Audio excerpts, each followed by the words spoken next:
Bismillahirrahmanirrahim. Assalamualaikum warahmatullahi wabarakatuh. Alhamdulillah, wassalatu wassalamu ala rasulillah wa ala alihi wa sahbihi wa man walah wa ba'd.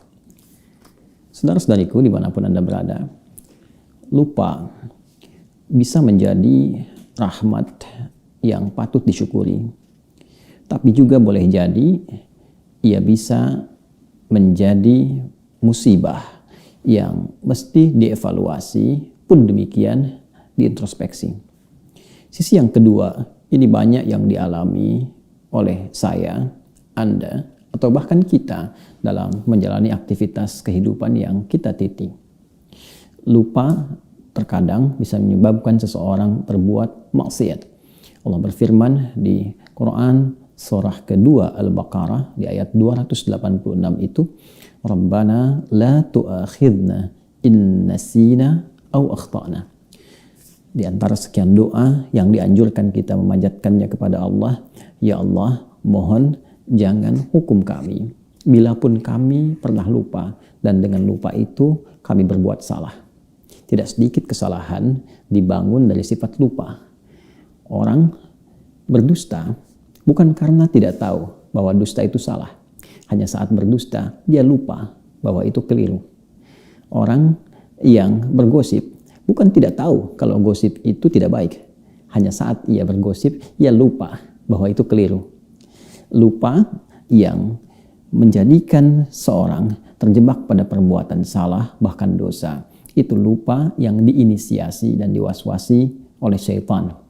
Karena itulah ada serangkaian ayat yang memberikan isyarat kepada kita bagaimana peran setan yang membisikkan dan mendorong seseorang untuk lupa mengerjakan kebaikan dan cenderung mengarah kepada sisi yang negatif.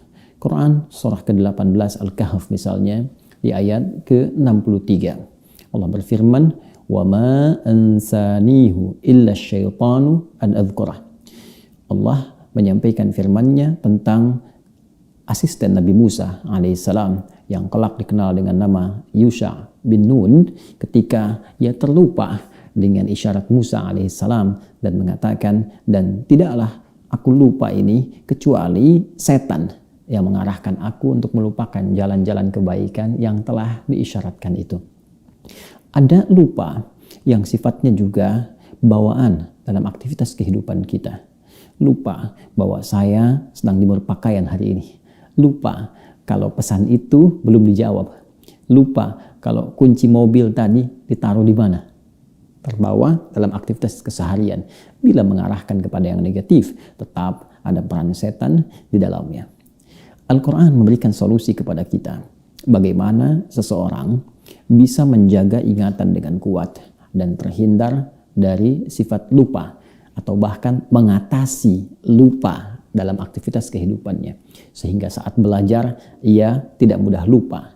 Saat menghadapi ujian, ia cepat ingat materi yang dihafalkan. Saat ia menghadapi persoalan-persoalan kehidupan, dia ingat bagaimana solusi-solusi yang bisa dihadirkan.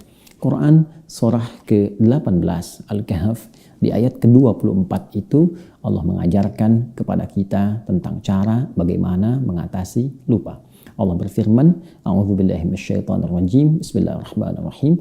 Wadhkur rabbaka idza nasit. Wadhkur rabbaka idza nasit.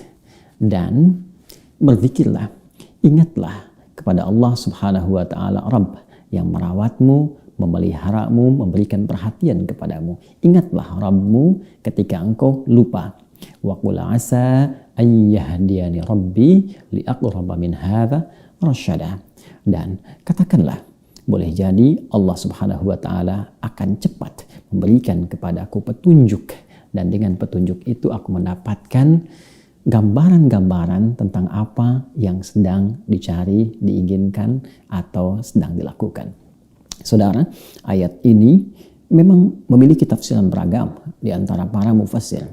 Ada yang berpandangan bahwa ayat ini meminta kita untuk mengingat Allah dengan mengatakan insya Allah saat kita berjanji untuk bisa melakukan sesuatu di kemudian waktu kepada pihak lain.